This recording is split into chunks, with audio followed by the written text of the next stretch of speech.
In conversation with Ita Morris. Ita Morris is an international number one best-selling author who is passionate about stories of survival, resilience, and hope. The Tattooist of Auschwitz, Cilka Journey, and Three Sisters are all stories of Holocaust survivor and have been phenomenally successful.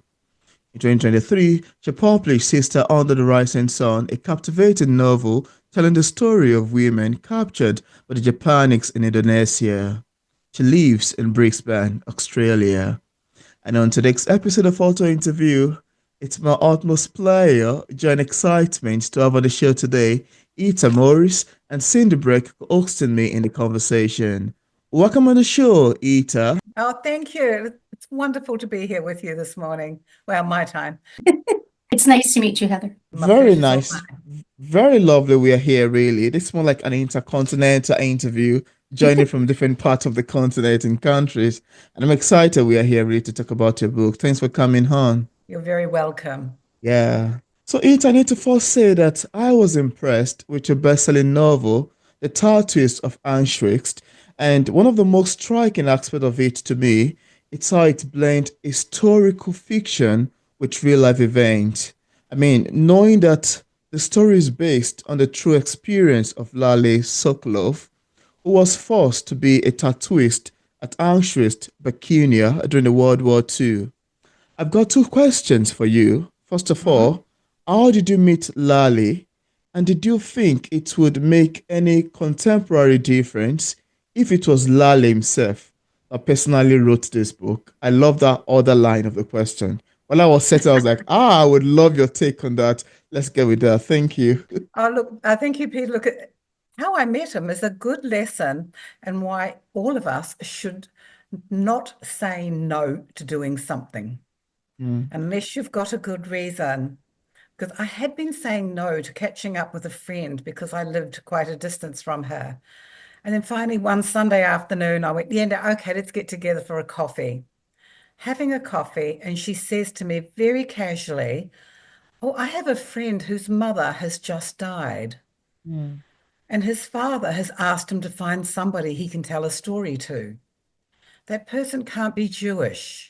You're not Jewish. Do you want to meet him? I said, well, yeah, what's his story? And she said, I don't know. And I said, never mind. And so for the second time that day, I said yes to something. I said yes to meeting then 87-year-old Lale Sokolov, mm. not knowing what I was going into, Wow. who it was I was meeting, and how the next 3 years of my life with him in my life and my family's life would play out, and how my life now is playing out with his story being not only published and in 57 countries, 45 languages, Mm, but also been made into a television miniseries. So there was no way on that date in December 2003, having that cup of coffee with my friend, that I could have even dreamt of where this would take me. That one cup of coffee I said yes to. wow. Now, you asked about how it would differ if Luddy was telling it, Absolutely.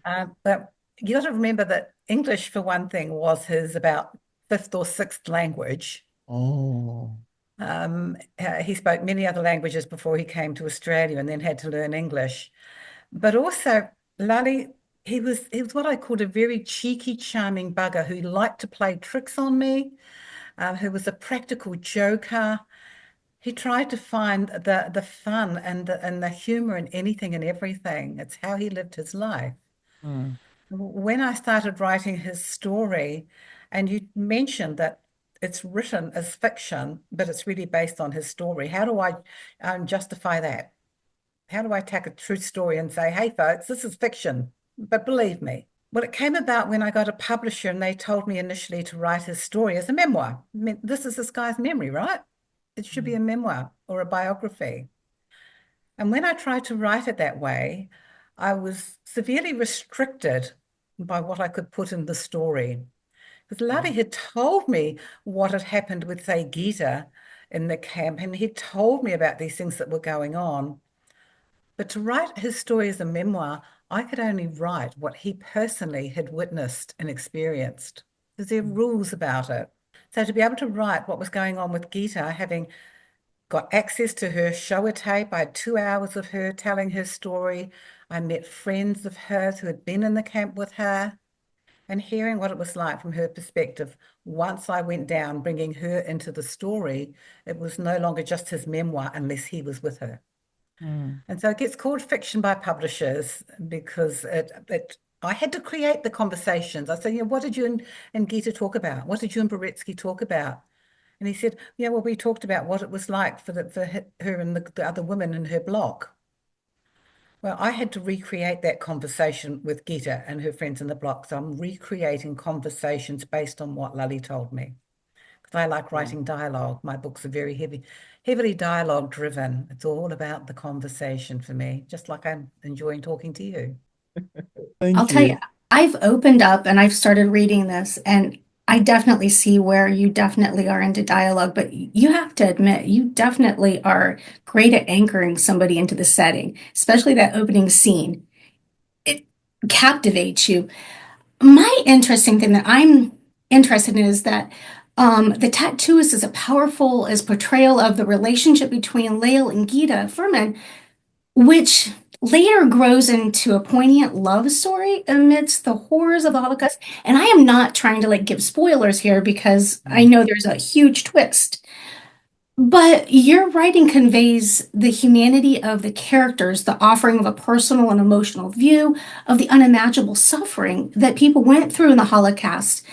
And so this definitely is very riveting and very real and what they've endured during the dark periods of this history. My question for you is how were you able to convey distinctly and carry the theme of survival, love, and human resilience intermittently in your writing without leaving anything behind? Because I mean, you have to anchor yourself mentally in that scene, that setting, and Mm. everything. And how could you actually convey and carry all of that through? I mean, it would Uh, be tough. And plus, knowing the person in real life too, carrying his message through. Yeah. Absolutely. Let me just also add that while I had Lale and his story, through him, I met many, many other survivors. He was Mm. part of the Holocaust Survivor Network in Melbourne, where we lived. And Australia, outside of Israel, took the largest number of Holocaust survivors. So I was meeting other contemporaries of his who were all wanting to tell me their stories. And once again, I was still seeing in all of them that thread of we did what we could for others as well. We all looked after each other. And so this is not necessarily written about in the history books. It's about the horror and about the evil that was being perpetrated on them. But Mm. I'm sitting in a room with 40 Holocaust survivors who were there. Wow. And all they're wanting to tell me about is that the love they felt for each other and how they became a family together and looked after each other. And then, of course, with the three sisters, then meeting two of those three sisters again reinforces the humanity that existed there, even though there was so much inhumanity going on as well. And so, yes, for me, you asked about how do you capture that by listening, listening, listening. I never wrote any notes in front of Lale. I never had a recording device when I was with him. I just Really? shut up and listened. And I guess in my work in a hospital, in a social work department of a big hospital, we're taught that if you want to help somebody, then you shut up and listen to them. Otherwise, you're not going to hear them. But when you listen, you hear the words, you see their body language, you feel the emotion that's coming from them. You get all that just by listening, not by writing down what they're saying with your eyes diverted. Even a recording device in the room acts as a third person because we know from studies and we know through the work I did that if you put a recording device in front of somebody, they're going to watch what they say Mm. Mhm. because they know they're being recorded word for word. Or if you start writing down, they're going to look over wondering, what are they writing? So shut up and listen, and then you get the depth of what you're hearing. How did I deal with it? There's a thing in the mental health profession called transference. It's when you spend time with a traumatized person. And Lale's trauma was historic. In Hmm. my work every day, I was dealing with people who their trauma was what's called acute. It had just happened. So there was a big difference for me having to deal with the two different types of trauma that I dealt with every day at work and then Lale. Um, but that very thing called transference can happen if you let it. It did happen with me when the pain and the trauma and the guilt that he was now divesting himself of. And believe me, I could see him changing over the months as he started to tell his story. And yes, some of it lands on my shoulders. And it then becomes a matter, well, hey, how do I deal with that? And so working in a big hospital, I had access to the top psychiatrists, psychologists, and social workers in town. And Mm, I would just use them to say, okay, help me out here. And more often than not, I got smacked around the head and told, it's transference, Heather. You know that. You do not get to own any part of that man's trauma or pain or guilt. It is not yours. So mm, do not ever think you can own it and take it away from him. And you learn that, and you develop a strategy when you leave him to be able to leave him and go home and be the wife and mother I needed to be, not traumatized by being with mm, him. And for me, that was a matter of driving away from his home because he would be waving over his balcony at me in my car, going into the street next door, sitting there quietly for 10 minutes and just centering myself so I could go home. It is And very I'm hard to Christian. compartmentalize all that. Yeah, pretty much. Yeah, That's it very is. amazing, really. While you were speaking, I took some notes in here. The best way to have somebody in conversation is to sit down, shut up, and listen to them. And I can imagine how many listening you had to do to write this book. I mean, because it's quite huge, it's amazing. I can imagine how many listening you had to do that. And that wants me to make me to ask you, at what point did those listenings happen? At what year did you get the story from Lale himself? And at what point was a time interval to the time where you eventually sat down and begin to tell the stories, begin to write them down? I don't know if you'd like to talk about that. Yes, look, I'll give you the bullet points, otherwise it's a long story. But we met in December 2003, beginning of December, and Gita had died, his wife had died in late October 2003, so about 6 weeks earlier. Um, he was in my life for 3 years. I was with him 2 hours before he died, Wow. knowing that he would not survive the night. He was in hospital. I'd been celebrating with him 3 days earlier, his 90th birthday. It wasn't a matter of him and I just sitting down together for 3 years talking. We became friends. He came home to my place many times. He joked with my husband that, well, I might have been my husband's wife, but I was his Wow. girlfriend. He flirted shamelessly with my then 18, 19, 20-year-old daughter. We went to movies, we went out for coffee. And so it became a friendship. And in that friendship and that really intense relationship, yeah, more and more just gets revealed spontaneously. Going for a walk on the beach, and he suddenly remembers something. Here's the thing with memory, it comes Mm. to us with triggers. Mhm. You can't sit there and say, let me tell you about my life and go, bleh. It doesn't work. It just It kind does of not work. rolls. I guess that's why I'm kind of criticized a few times by some journalists who, when they're interviewing me, saying, well, that's not how would have written that story. This is a historically significant story, and Yeah. maybe it could have been written more journalistic.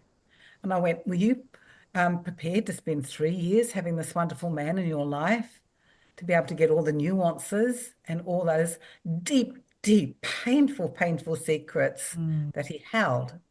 Never gonna happen, kids. You have to genuinely become a friend and a confidant, not flake it by being someone who just wants to tell your story and move on. That's why actively listening is so important, because then you're able Yes. to pour it into this and its passion. And it was from your Why heart. is it we don't teach that to kids anymore? You know what? I've addressed that with our kids. So I do think it is addressed to some people, but I Yes. think the best writers are those that Do actively listen, do actually heartfelt hear what's going on. And I mean, I worked in the medical field for years, and you just learn to just listen and be their friend and Mm. nothing more. And that's all they want. They want that confirmation that you're hearing them and that if they say something, you'll respond accurately, and just It's what not hard. rocket science, is it? No, no, no. But it's a lost art in some Mm. ways because, you have these communication devices and stuff like that. People don't know how to communicate and stuff, have a conversation. But I can tell you, reading some of your dialogue and the Mm. opening scenes, I mean, it just flowed, the pacing, the cadence of it. I mean, I get goosebumps. It's a very tough subject because Yeah. of my family history, but this was well put together. And me personally, I would not want it to have been written another way, like as you were discussing how some of the journalists spoke. This is, in my opinion, would be more heartfelt and it would be also therapeutic for the man that you have befriended. Oh, Like, yeah. and you know what I mean? So, Well, and I can give you, the most uh, brilliant reason of why it helped him, how it helped him. How did this help Lale? For the first, say, 3, 4 months, I was seeing him 2 to 3 times a week. Every time he opened his door to me, he would greet me with the traditional Eastern European kiss on both cheeks. Mm. And then his first words would be say, "How is my book coming along?" hmm, And I'd say, Wow. "I'm not writing a book, Lale, I'm writing a screenplay." Well, he ignored that. And his next words were, "Well, hurry up because you know I have to be with Gita. I want to hmm, be with Gita." Wow. He did not want to be in this world. And as our friendship grew over those first few months, I went there one day and he said, "Kiss me." And he said, "How's my book coming along?" I said, "It's all good, Lale." And he turned around and walked into the room and made me the cup of coffee. Wow. He stopped saying, "I need to be with Gita." He now oh, wanted to live. And their only child, a son, Gary, he credits me, and it could be a bit much, I think, with giving him his father for 3 years because his father had told him, "I'm not staying around. I need to be with your mother." Mm. That's amazing, really. there's That's something really that sparks to their eyes when they, Yes. get to live and relive something and the therapy of it. Yeah. Yeah. quite emotion as well. Thank you. And also, Hita, you may want to agree with me that one of the most controversial aspects of the tattooist is the criticism it has received for fictionalizing the experiences of real Holocaust survivors. And actually, Ita, I would have just have you talk about some of the controversial aspects you've heard from readers yourself. But as a booktuber and reader myself, the one that is particularly talk about is a love story between Lale and Gita. Some said it takes liberties with historical fact for dramatic effect, and some Mm. question if part of Lalik's story was entirely accurate or if it was just embellished for the sake of marketable narrative, which I found to be quite hilarious, really. But then I would like you to talk about this and perhaps add some of the surprising feedbacks you've received yourself from readers misconstruing the book and interpreting it elsewhere. You can also let us know if this is something worth worrying about or something you just want to throw to the wind. I don't know. You know, I have not received one letter out of tens of thousands from readers who have criticized it. They're not the readers. The historical and academic world, they are the ones some of them, just some, small number, who have Mm. had a problem with it. Because the Holocaust has only been written pretty much by academics and historians. Academics and historians who weren't there, by the way. Just throw that in there. That'll probably get me into That was trouble. funny. But I have always been very, very clear that I wasn't telling the story of the Holocaust. I was just Mm, telling a Holocaust story. absolutely. And the only time I get angry about this, if anyone says to me that I didn't have a right to tell one man's story. Mm, And that's how the Holocaust has been recorded. And that was said to us very clearly. We don't want to individualize the Holocaust. It's got to be about all 6 million Jewish people and all the others who didn't survive it, not one person. Mm, But I said, and I agreed with Lale, I can't relate to 6 million of anything, but I can relate to one man and one woman. mm, And so, in terms of the criticism, uh, this sounds crass, but I'm sorry, I don't lose a minute's sleep over it. Have faithfully recorded Lale's story, Lale's memory, and nobody gets to tell him his memory is false. Yes, all our memories get colored by our lives, particularly over a period of time. But you lived through that period of time. I got to tell you, your memories, and I've, as I say, many Holocaust survivors, they're pretty sharp and they're pretty clear on what happened in mm. that horrific nearly 3-year period. So Sometimes I'm that good. stuff's the easiest to I'm very remember. good with all that. Yep. Yep. Um, and to have, as I say, Livy and Magda, the two of the three sisters who I met, and Livy's still living. She's in Israel. I'm Yeah. going to be seeing her in a couple of months' time when I go there. She's 99 now. Um, and to even think that, somebody could say Livy, and no one will say to her face, your story's wrong. No, they're not going to do that because it's Mm, not. It's their story. They own it. And here's the other thing about the love story that you mentioned. That couldn't have happened, didn't happen. I have also met survivors' children in England and the US and South Africa who have said to me, my mum and dad also met in Birkenau. There's 120,000 boys and girls in this camp. And I mm. call boys and girls, I mean, they're young adults. Yeah. There's a handful of guards. Yes, they have guns. They have electrified fences around them. They are in no position to overthrow or create any kind of resistance. Yeah. But just look at the numbers and look at those numbers needing to cling to something, anything, anyone. And they did. That's how they survived and got through it. That's how that's fine. And yes, I can take Lale and Gita out of the normal equation because we have never shied away from the fact that they both really were considered privileged prisoners. They're still prisoners, but they had good jobs. So for that, they were considered to be privileged Wow. because it just gave them that little bit extra to potentially live. But they still could, like anyone else, been killed at in any second, any moment of the time. I Interesting. want to take this on a different level. Did you ever see the direction of just sitting down, writing the story, and then boom, it was going to become such a huge success? Did you ever think that that would be happening? Well, see, Lale and I wanted to, because I wrote this as a screenplay initially. I didn't know how to write a book. And Okay. then when I wrote this, it was my first book. I wrote it, I was 65 years old, and I'd never had a lesson in writing in my life, which is why it's very simple.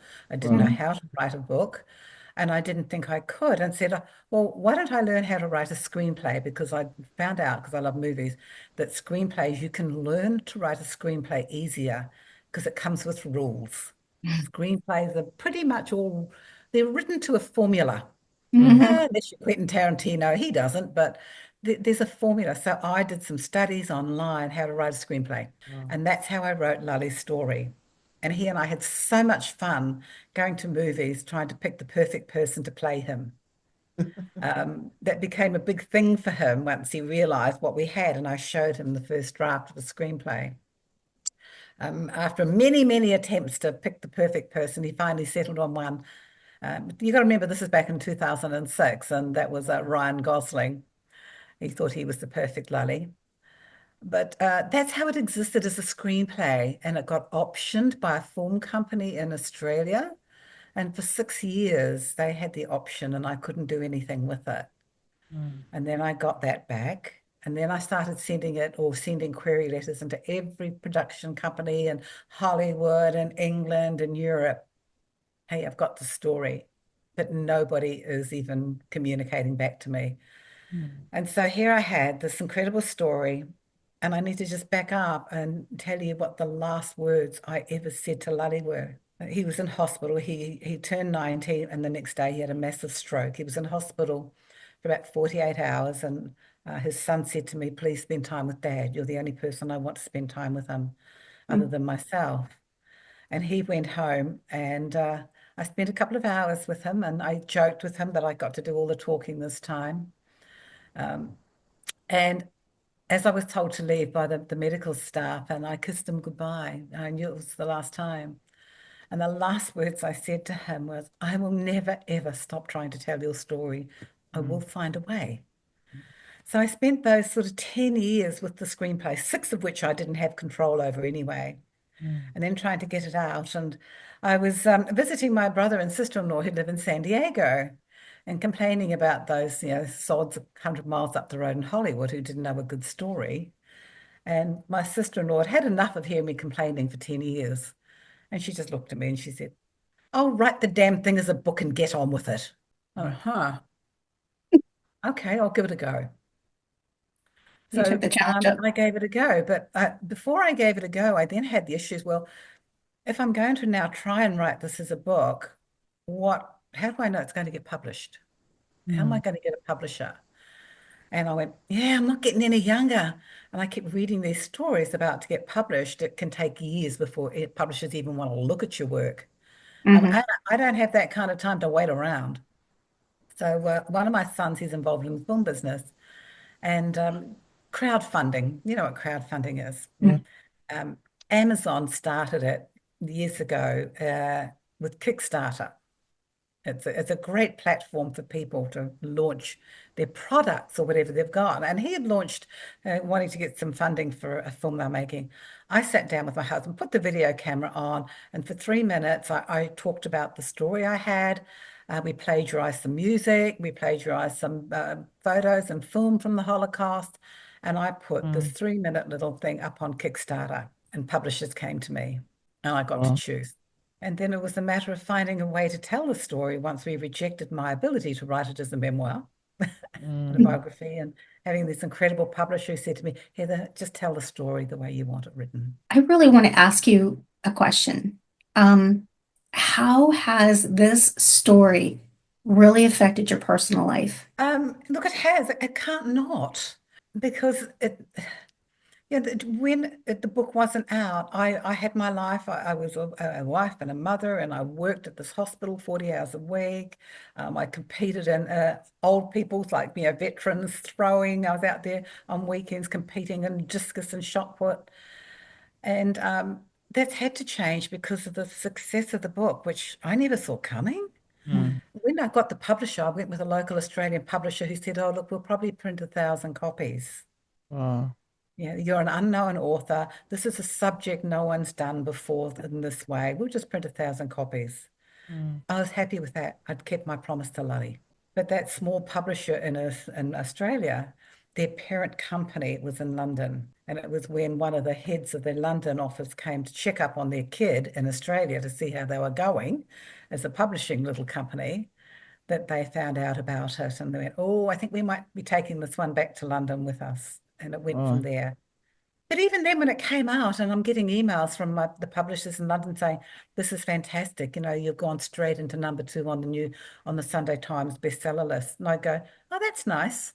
I didn't know what that meant. I struggled to comprehend what it meant to suddenly be selling millions of copies. And yeah, I'm just so touched that so many people have embraced Lale's story. That's amazing, really. That's really I don't know amazing. if I answered your question, but actually answer your question. I have a habit of not doing that. I think the important thing is you're sharing your message. I do think you shared, so thank you, and I do appreciate that. Yes, but how does it affect me? Well, I have 5 little people in my life, the grandchildren from 12 to 5, and Mhm. I spent a lot of my time away from home. And so they're growing up, and I'm missing out on things. When I Oh, finish this interview, I am racing off to a swim meet where my 10-year-old grandson is competing in the oh, district swimming carnival. I might miss his breaststroke race, but I should get there for the other freestyle and backstroke. And so yes, I miss out on some things, but on the other hand, I think my grandkids and my kids are pretty proud of their mom and grandma. So there's swings and absolutely. roundabouts. Honestly, I was gonna say something. I was picturing myself like I wish I was your grandkid. Come to your swimming So and your that so baseball. that so that so that the school authority will be like, oh yeah, Peter, when is your mom coming? When is your grandmother coming? I was like, she'll be here shortly. And even some of the parents were like, oh, it's nice to meet you. I love your book. And I was still I'm looking. Oh, okay, that's quite fine. I Yeah, mean, yeah, yeah. it's a beautiful experience, one to be proud of. Well, two of my grandsons, because they have another grandmother who lives very close to me, actually, and is nearby. Well, to distinguish her, they actually call me travel grandma. So just travel grandma to them, and grandma's the other one. That's quite amazing to know, really. And I love those last statements you told Lale in the hospital. It's Yeah. quite pulling. And I'm pretty sure he'll be excited wherever he is now that you finally did this. And even for him to know that it's a success, he'll be so glad. Very Yeah. glad. And I appreciate that faithfulness even shows how faithful of a friend you are. That's quite beautiful. Thank you. And this whole story's taken another step, and it's out in London, but I don't think it's out in the US yet.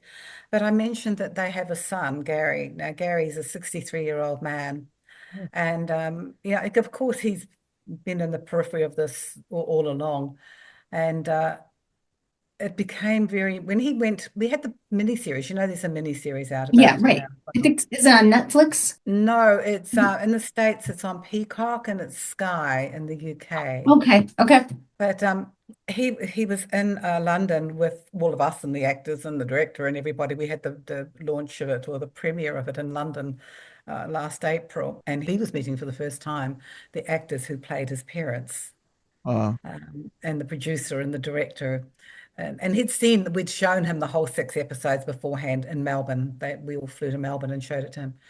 But he became very, very emotional and caught up, and it became a thing for him that he knew his parents' story through me. I'm the one who's also got a very close relationship with the two towns in Slovakia that his parents came from. I go there often. They're two small villages in eastern Slovakia. Um, I go there and spend time with the people in the village. I'm an honorary citizen in one of them, and I've done some work with in one of them, and he hadn't done any of that because he had been just closed off to it. mm, So what now was made? Well, we made it. It was all filmed last September, October, and it's now out in the UK. oh, Is a documentary, and it's the tattooist's son's journey to Auschwitz, and it wow. follows Gary as he came to well, he and I interviewed him, and then I went with him. And I introduced him to the hometowns of his mum and dad. And he Oh, got to see all these incredible old documents about who his family was in these towns, and found out about family members he didn't know existed.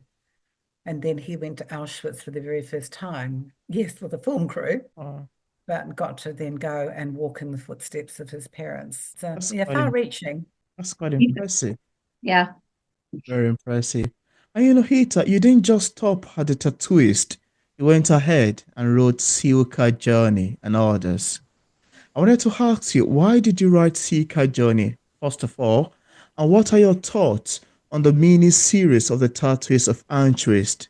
Plus, how many memorials, enlightenment, and education of the gruesome brutality of the Holocaust do you intend to preach with this series? Yes, Silka's journey, Silka's story. Again, I wrote that because I had made a promise to Lale. Many, many times he made me promise. When Mm, you have writing my story, and he'd wag his finger at me and go, only after you've told my story, you mm, must tell the world about Cilka. She mm, was the bravest person, and he'd wag his finger, not the bravest girl, the bravest person I ever knew. And mm, the world needs to know about Cilka. And so, promise me, he would say to me so many times. And so, yes, I had to put her in his story, because when I got the deal to publish The Tattooist, I only got a one-book deal because I was unknown. I was getting on in life. And so the publisher said, yeah, we'll give you a one-book deal. So I put her in Lale's story, which she belonged there anyway, because she was yeah. part of his life. And readers all around the world were writing to my publishers and to me, and they were saying, what happened to Cilka? I need to know more about Cilka. Wow. And so I got another book deal. And Lovely. Thankfully, I once again still had some elderly ladies in Australia who knew Cilka in the camp. Gita had remained friends with Cilka right up to her death. They had lots of letters between each other. Gita had been back to Slovakia several times and stayed with Cilka. And so I had the connection through Gita and through others. And it was then going into Slovakia and meeting people that had known Cilka for decades, the people she had lived in this apartment building, her friends and neighbors, who then told me the rest of her story. Because her time in a gulag in Siberia, it was hard to recreate because I never had her to tell me the whole story, but she had shared little bits with different people. And it was a matter of bringing all those threads together from all of them. And it was a pleasure to tell her story. Well, that's a pleasure, it's the wrong word. It was an honor because for probably the first time I was writing very clearly in a novel. And once again, we got criticized for this. And we were asked not to write it actually before it was published. You sent it out to kind of historians and cultural advisors before it's published to say, do you have a problem with this? Just to see what they're going to say. Mm. And the feedback came to us as you can't talk about the girls being raped. That's a no-no. And I went, why? But it's Because it didn't true. happen? And they went, well, no, it doesn't matter if it happened, but we choose to sweep that under the carpet because it'll bring shame to them and their families. So don't write about it. And I went, no, no, no, no. The very reason that you've shut up for 60 years, 70 years about it is now the very reason I'm going to write about it. And so I called out the sexual abuse and the rape that happened not only in the Holocaust, but in the Siberia and the gulags, and continues to happen to this very day, of how women are treated as spoils of war, they call it, comfort women. And I went, no, no, no, time to call that puppy out. Wow. And when I give talks and I give talks on Cilka and it comes up, I am overwhelmed by the response, more often than not led by men in the audience who applaud. Thank you for bringing up the subject, which has not been talked about. It's amazing that they want to shove that topic under the rug and not deal with it when anybody, a social worker or anybody knows that giving a voice to something, getting it out is therapeutic. You It know, is. The thinking was, as I say, because I have watched hundreds of do you know the Shoah Foundation, about the Shoah Foundation? mm-mm. The Shoah Foundation was started by Steven Spielberg. He made a movie, it's 25 years ago, I think, this year, called Schindler's List. Oh, okay. I know And that. after he made that film, he then sent out videographers all around the world where there were Holocaust survivors and said, record their testimonies, get me videos of them. Both Lale and Gita made a video for Spielberg. I've got copies of them. Anyways, the Shoah Foundation, he called it, and he has some 50,000 video testimonies of Holocaust survivors.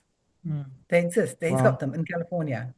Mhm. They're available for research and for academic use, and Wow. they can be accessed by asking permission. And you're not sent it, you're not given it. But if you want to see a Shoah tape, if you say, look, I believe I had a great aunt or my great grandmother was there, she may have done a Shoah tape, you can ask about it. And what they do is they say, well, we will arrange for you to see it at your nearest library or at some designated point. We will put it up there at this time for you to see. Anyway, we were given access to hundreds of these tapes. And these well-intentioned videographers, and brilliant Spielberg, brilliant, brilliant what you did, because you've got these tapes, 50,000 of them. But they were all answering the same questions to a checklist. And that's fine because sometimes it would have been nice if they could have let the person being interviewed elaborate a bit more. Mhm. Yeah. But it was like, I've got a time to record you and, tick the box. And not once. And the other thing was that a lot of the people doing the interviews were men. No offense, Peter. But you can't have a strange man looking and talking to a 70, 80-year-old woman and expect her, even if he asked, were you sexually abused? She's not going to admit it. But they never asked the question. Were you abused? Were you threatened? Were you beaten? Every other aspect of abuse was sexual. I get very passionate about talking about Cilka and the other women. You could And to definitely say tell that, it's passion and for. to then be told, well, Hitler said that the Germans, the SS, were not allowed to touch Jewish girls.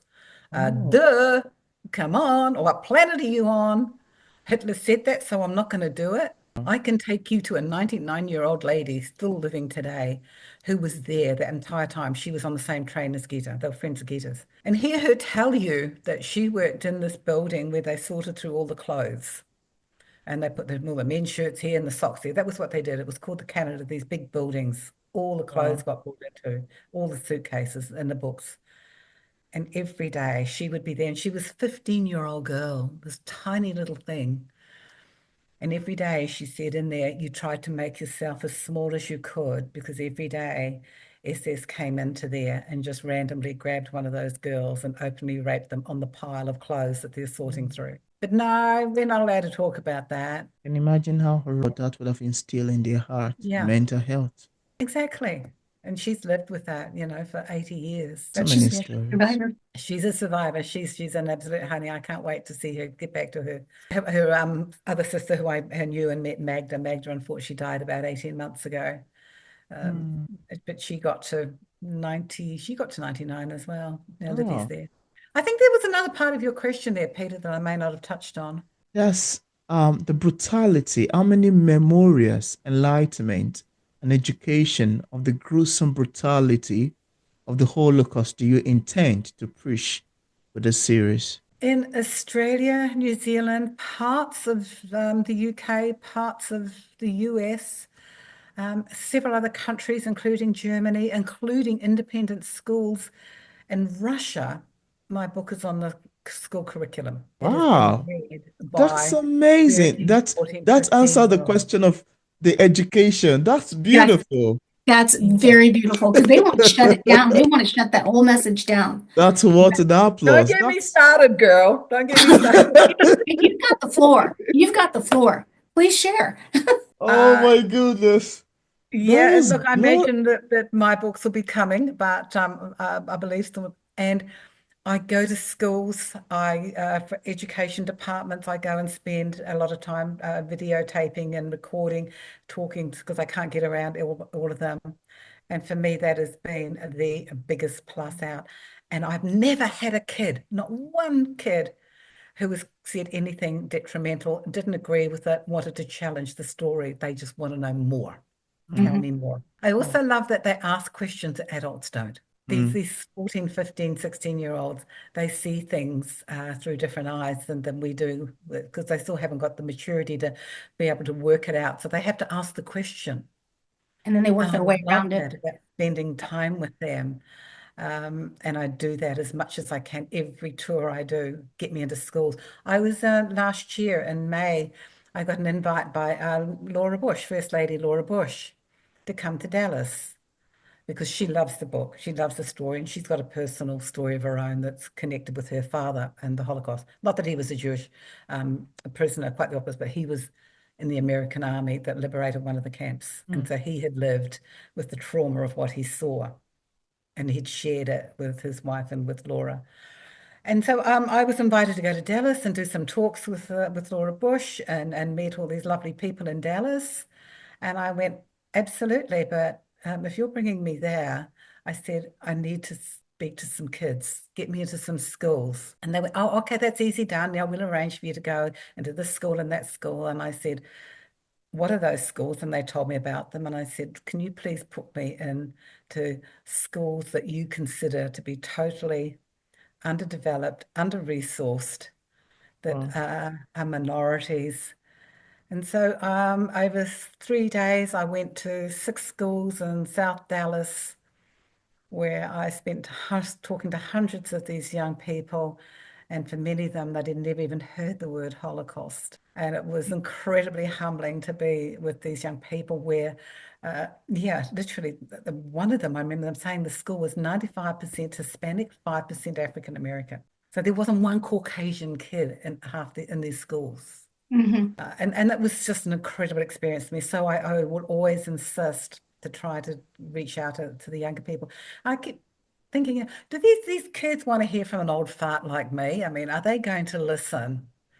And it's always a challenge of, yeah, they're going to take one look and go, oh, groan, what's she on about? When I can start the conversation by saying, how many of you are 15 or 16?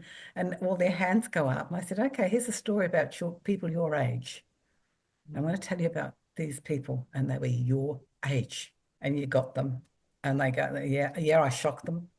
Yeah. So what? I don't think kids realize how real it is because they try to just hush it and don't bring it to life and stuff. My kids were Yeah. exposed to it because my husband's uncle who served and his dad who served. And my husband's uncle was one of the first ones that would go in like a scout, check things out. And he went and checked out the camps and stuff before the rest moved in to take over.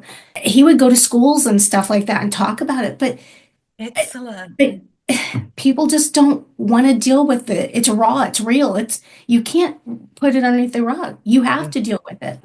Otherwise, we And make mistakes again. yeah, don't fob them off and think that their questions yeah, are not where they are. And I remember it was in England, and it was a reasonable sized town, but they brought some boys and girls of this one school had a big sort of hall, big auditorium, and they Mm. brought in these 15 and 16-year-olds from other schools as well. So there was about 600 kids in this auditorium.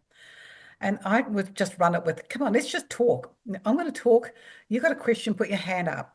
I Yeah. don't mind being interrupted. Yeah, I can get back on track or not. What does it matter? We're talking. And so the whole thing was conversation. And there was a young girl I kept seeing, her hand would go up. And as soon as I looked at her, she pulled it back down again. And she was doing this the whole time.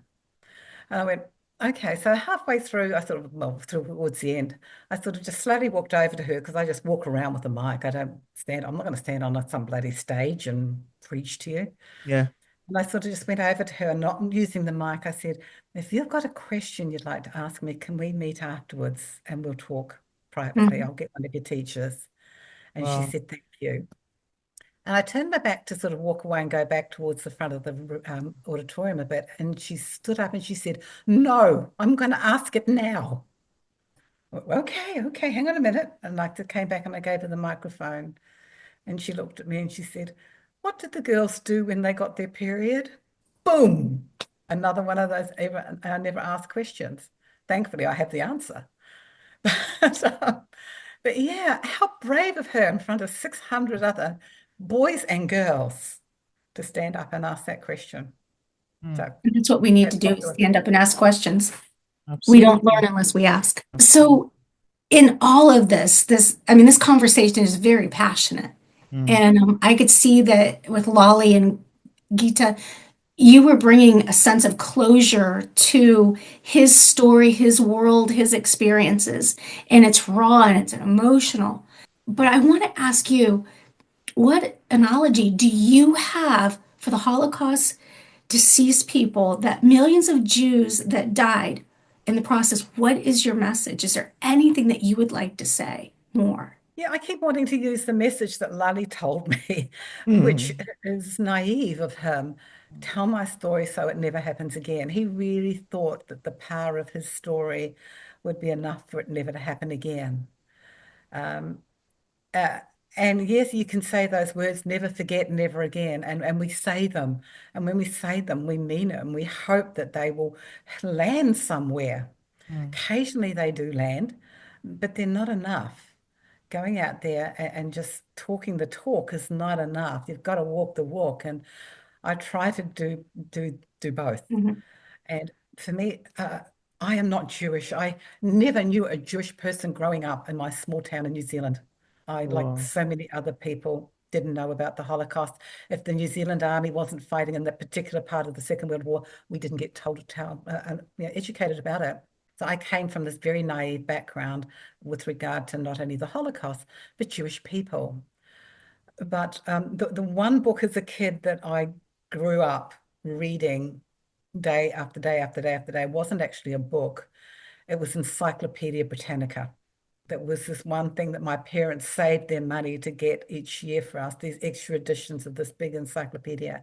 Mhm. And for me, I found other countries, other cultures, other religions utterly fascinating. My boring life in small town New Zealand, the village I grew up in probably had a population of, I don't know, a couple of Mm. hundred. And so it was, and then when I started meeting as an adult, meeting Lale and working with some people who were Jewish, I kept going, what's the big deal with people not wanting to, like Jew? What I couldn't get it, and I cannot get it. Mm, Because the one thing I did grow up not needing to be taught because we lived it was we lived in a place where we were both what we call Pākehā, which was us white folks, and mm, Maori. And mm, we were just we were who we were. Yeah, you had a better tan than me, and I was jealous. But you were a person, I was a person, and there was never, ever any mm, distinction made beyond that. And for me, it's about why the hell do we see differences? And I'm out there trying to say, stop seeing differences. Because in the words of Lale, when we are shot, we all bleed the same color red. mm. Wow. That is it, folks. It is simple. Bring it down to that. When we are shot, we all bleed the same color red. It's a powerful Yeah. statement. Look, unfortunately, I don't like where we're going right now. And I'm about this close to contacting my prime minister here. I don't know how the hell I'm going to do that. Telling him, you have got to stand up today, and call out that person in your country. I'm sorry, honey, who has come out overnight while I'm sleeping. I've woken up to hearing him saying, yeah, well, Ukraine started this war. It's all their fault. I am beyond appalled that Wow. once again we are looking for differences and divide. Yeah. We That's need as to much as I'm going to say on the subject because I can get into trouble. I will be told, you're not American, you don't get to call us out. I know, but I'm a member of the human race, guys, and yeah, maybe I do. Wow. You have a message to share. A lot. Oh, I do. And that is when we're shot, we all bleed the same color red. Mm. Yeah. The statement is powerful. So, Listening. okay, so where can people find your books? I'm sure they're in brick and mortar buildings, but is there any place else that you would like to share? And are you working on another publication of something? You can find them in every country, within particularly UK and most Mhm, countries. They are in the bricks and mortar. You will mhm. find them in Barnes and Noble. You'll find them in Daunts and in Waterstones. And look, I'm very lucky. They are everywhere Mm. in the stores. Of course, they're all over Amazon and every other online book place as well. Uh, yeah, it's not hard actually. It's very humbling that it's been about 6 years since Lale's story came out. And last year it went back into the charts and got number 4 again in England 6 years after the fact. Wow.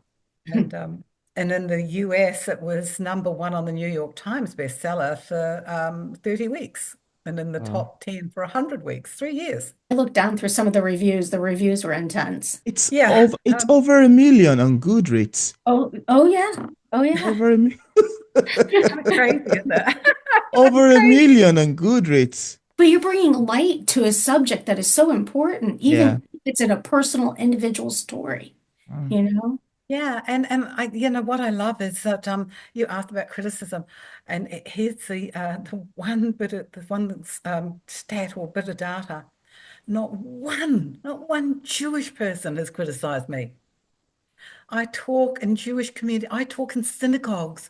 I get invited into synagogues on Shabbat, and I Wow. sit with the ladies.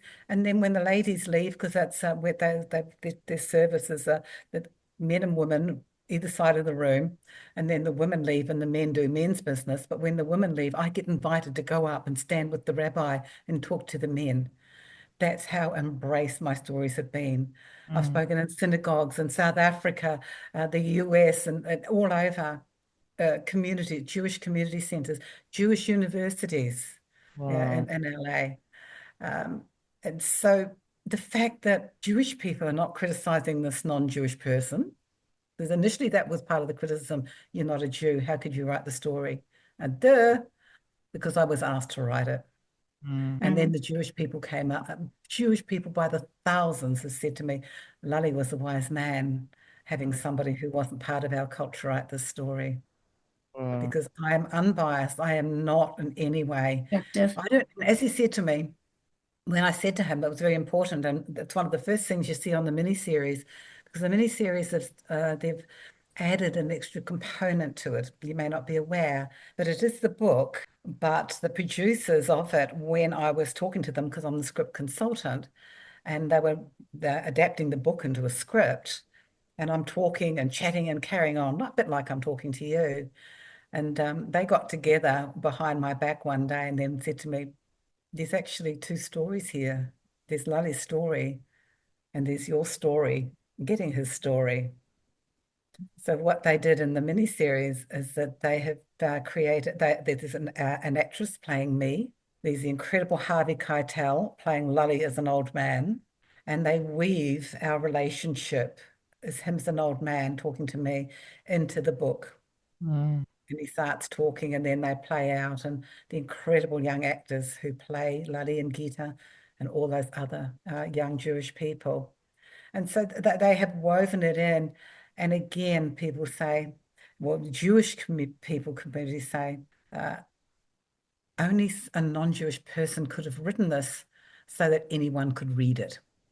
And I had no baggage. I don't know any of the isms, the Jewish phrases. I'm not going to write those because I don't know them, and I'm not going to pretend I don't even want to learn them and try and write them because they're not mine. Wow. But, yeah, no baggage, no backstory, and that's what Lale said to me the first day he met me, and we put that in the movie right up the front when Harvey Keitel says to Melanie Linsky, who's playing me, "I'm not Jewish. Don't you think you should get someone who's Jewish?" And he goes, "No, no, you're who I Wow. want," and that's the way it was. He knew he selected the right person, so that's amazing. I think eventually, it's sort of a bit like going for a job interview that went for a couple of months initially. And it Thank wound you. up being a beautiful friendship, huh? Absolutely, I can imagine. Children and I, who we're the ones who were in his life for those 3 years. Just my 3 children now. My husband, he died 18 months ago, so he's no longer with us. But Sorry to hear that. yeah, my 3 children and I carry those 3 years, and that beautiful man is part of our family. Absolutely. Thank you so much for mentioning that. And I left a link in the description part of this interview where interested viewers can get a copy of Ita Mori's books directly on Amazon and Barnes& and Nobles, on our website, and also on other platforms. I also left a link to our social media pages for possible followings. So thank you so much, Ita, for accepting the invitation to be featured on P English Literature. And most of this conversation have been more than awesome. Very great and quite exciting. I never wanted it to end, but we need to go. Yeah, and we can go on and on and on and on and on as well. So thank you Yes, so much for coming on. It's quite a pleasure, really, speaking with you around your Heather, books. thank you I both thank so, you so this. much. And I'm going to be looking forward to finishing the rest of this story and looking at it with a different perspective. Me too. And by the way, I will have a new book out in September this year. So there you are. It's finished. It's Oh, with my publishers, and you'll get it out in September. that'll be Okay. great. Let us know. Send an email. Let us know too. I will. I will. Thank We'd you, love to darling. have you Thank you back both. on the show. We would most Anytime. definitely.